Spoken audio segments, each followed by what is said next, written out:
तकदीर के खेल से कभी निराश नहीं होते, जिंदगी में कभी ऐसे उदास नहीं होते। हाथों की लकीरों पर क्यों भरोसा करते हो, किस्मत उनकी भी होती है जिनके हाथ नहीं होते। हेलो बच्चों, कैसे हैं आप लोग। आज मैं आ गया हूं एक बहुत इंपॉर्टेंट टॉपिक पर डिस्कस करने के लिए, और वो टॉपिक है पाई। पाई की वैल्यू 22/7 क्यों होती है, पाई एक इरेशनल नंबर है, पाई कहां से आया, पाई का यूज कहां का होता है, वो सारी बातें मैं आपको समझाने वाला हूं। सबसे पहले मैं आपको बता दूं बेटा, पाई एक इरेशनल नंबर होता है जिसकी वैल्यू हम 22/7 लिखते हैं। 22/7 एक रैशनल नंबर है, तो क्या इसके बराबर नहीं होता? क्या हमने गलत पढ़ा है? नहीं, हमने सही पढ़ा है। पाई की जो वैल्यू होती है 22/7 की अप्रोक्सीमेट होती है। 22/7 एग्जैक्टली वैल्यू नहीं होती है, 22/7 अप्रोक्सीमेट वैल्यू होती है। अब हम बात करें अगर पाई की, तो पाई एक हमारा non terminating non repeating digit है, जिसके पीछे बहुत मैथमेटिशियन लगे रहे। पता नहीं कितने मैथमेटिशियन इसकी एग्जैक्ट वैल्यू निकालते निकालते निकल लिए, पर इसकी एग्जैक्ट वैल्यू नहीं निकली। ठीक है, तो पाई की जो वैल्यू होती है 22/7 अप्रोक्सीमेट वैल्यू होती है। 22/7 एक रैशनल नंबर है, पाई एक इरेशनल नंबर है, जिसके बारे में हम लोग 3.14 भी हम लोग बोलते हैं। अगर मैं पाई की वैल्यू की बात करूं तो पाई की वैल्यू होती है 3.14158, इस तरह से कुछ होती है 158, और ये आगे रिपीट करती जाती है, रिपीट नहीं सॉरी आगे तक बढ़ती जाती है। इसको हम लोग 14159 भी लिख लेते हैं जब हमें कोई और अच्छी नियरेस्ट कैलकुलेशन करनी हो, वरना जनरली हम लोग 3.14 से ही काम चलाते हैं। ठीक है, अब ये पाई आया कहां से, मैं आपको एक बात बता दूं कि 3500 साल पहले 3500 BC में अगर हम लोग बात करें, एक बहुत शानदार मैं आपको बात बता रहा हूं, एक सिंपल सी बात है, जहां प्रॉब्लम है वहीं सॉल्यूशन होता है। हमें गर्मी लगी, हम लोगों ने कूलर का, एसी का इन्वेंट किया। हमें अपने सामान को ठंडा करना था, फ्रिज बनाए गए। हमें किसी डिस्टेंस को जल्दी कवर करना था, दूर वाली डिस्टेंस को जल्दी कवर करना था, एरोप्लेन, कारें, बसें, ये सारी चीजें बनाई गई। अब ये भी सॉल्यूशन भी यहीं से निकला। क्या हुआ, जब बहुत पुराने टाइम की बात करें तो एक गाड़ी बनाई गई, लकड़ी की गाड़ी बनाई गई, जिससे सामान को एक जगह से दूसरी जगह लेके जाना था। पर जब गाड़ी बनाई गई तो उसके जो पहिए बनाए गए वो लकड़ी के थे। अब वो लकड़ी के पहिए जब बनाए गए तो कोई पहिया कभी टेढ़ा बनता, कभी चकोर बनाया गया, कभी इलिप्टिकल बनाया गया, तो उसकी वजह से सामान ले जाने में बहुत दिक्कत होने लगी, क्योंकि वो गाड़ी हिचकोले मारने लगी। अब हुआ क्या कि बहुत सारी स्टडी पुराने टाइम में करी गई, उन्होंने एक सर्कल वाला पहिया बनाया। सर्कल वाला पहिया भी कभी टेढ़ा मेढ़ा बन जाता था, क्योंकि उसकी एग्जैक्ट रेडियस और परिधि का एग्जैक्ट डिजाइन नहीं मिल पाया। तो बहुत सारी स्टडी करी गई, बहुत सारे उन लोगों ने वर्क किया, फिर उन्होंने देखा कि जो गोल पहिया बना है एग्जैक्ट, कोई छोटा बनाया था, कोई बड़ा बनाया था, कोई छोटी गाड़ी थी, कोई बड़ी गाड़ी थी, उन्होंने देखा कि अगर हम लोग 22/7 को यूज करें, मतलब मैं इसको समझाता हूं, पाई की वैल्यू जो थी वो सरकमफ्रेंस अपॉन डायमीटर, ध्यान से देखिए, सरकमफ्रेंस और डायमीटर। अगर सरकमफ्रेंस हमारी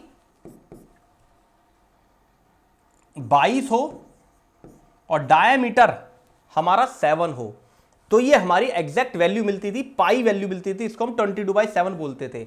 यानी कि अगर सरकमफ्रेंस, अगर किसी सर्कल की सरकमफ्रेंस 22 हो और डायमीटर 7 हो, सरकमफ्रेंस और डायमीटर, सरकमफ्रेंस 22 और डायमीटर 7, तो एक ऐसा रेशो मिलता था कि जिससे वो सर्कल पूरी तरह कंप्लीट होता था, गोल होता था, और वो गाड़ी में भी सामान ले जाने में कोई प्रॉब्लम नहीं होती थी। आप किसी भी सर्कल को अगर आप देखोगे, प्रैक्टिस करके भी देख लेना, कोई भी एक सर्कल आप बनाना, उसकी जो सरकमफ्रेंस होगी और उसकी जो रेडियस का रेशियो होगा 22/7 होगा। अगर आप लोग 14 रेडियस का कोई सर्कल बनाएंगे तो उसका जो सरकमफ्रेंस आएगी पक्का 14 ही आएगी। और भी अगर आप 70 रेडियस का कोई सर्कल बनाते हैं तो उसकी जो सरकमफ्रेंस आएगी पक्का 220 आएगी। ठीक है, तो ये इस एक्सपेरिमेंट से पता चला कि पाई की जो वैल्यू होती है वो 22/7 होती है।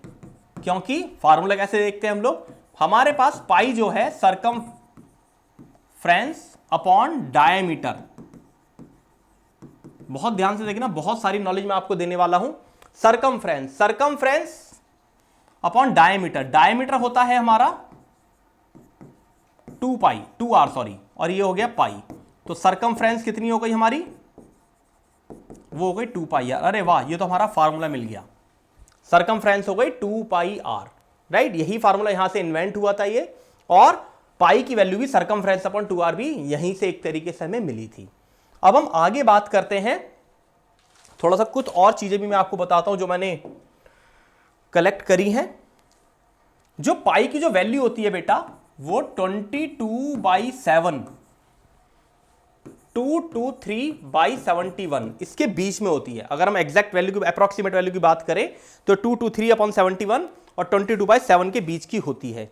एक हमारे मैथमेटिशियन थे माधवा, उन्होंने इस पर बहुत वर्क किया था और उन्होंने एक सीरीज बताई थी, अगर आपको पाई की एग्जैक्ट वैल्यू निकालनी है तो आप इस सीरीज को अगर कंसीडर करेंगे 1 - 1/3 plus 1/5 minus 1/7 plus 1/9 up to infinite तक, राइट। इस सीरीज को अगर देखेंगे तो इससे पाई की एग्जैक्ट वैल्यू निकाली जा सकती है। एग्जैक्ट तो ऑब्वियस है नहीं निकाली गई अभी तक, पर जितनी आगे तक आप निकालना चाहे वो पाई की वैल्यू इस सीरीज से निकल सकती है। इस सीरीज का सम निकालिए, 4 से मल्टीप्लाई करिए, वो आपकी पाई की वैल्यू आ जाएगी। एक बात आपको जानकर और हैरानी होगी कि 14 मार्च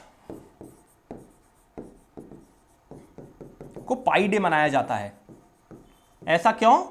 मार्च यानी कि तीसरा महीना 14 तो 3.14, राइट। इसको हम लोग पाई डे के नाम से भी मनाते हैं। इस दिन बहुत जबरदस्त दो खास बातें हैं। इस दिन एक साइंटिस्ट की डेथ हुई थी और एक का जन्म हुआ था, है ना। क्या कोइंसिडेंट? आइंस्टीन का जन्म हुआ था 14 मार्च को और स्टीफन हॉकिंग की डेथ हुई थी 14 मार्च को। और एक बात आपको बता दूं, 3.14 ये वैल्यू होते 159। जो पाई डे है, पाई डे 3 मार्च तीसरा महीना 14 मार्च तीसरा महीना 14 मार्च 1:59 PM, ये एग्जैक्ट टाइम होता है पाई डे सेलिब्रेट कर देगा। जैसे न्यू ईयर का टाइम होता है 12 बज गए भाई 31 दिसंबर के 12 बज गए, नया दिन आ गया, राइट, रात के। तो उसी तरीके से ये टाइम होता है पाई डे सेलिब्रेट करने का, 14 मार्च 1:59 59 दिन के, राइट। तो ये भी इसके पीछे एक थ्योरी है, क्योंकि पाई की जो वैल्यू होती है 3.14159 होती है।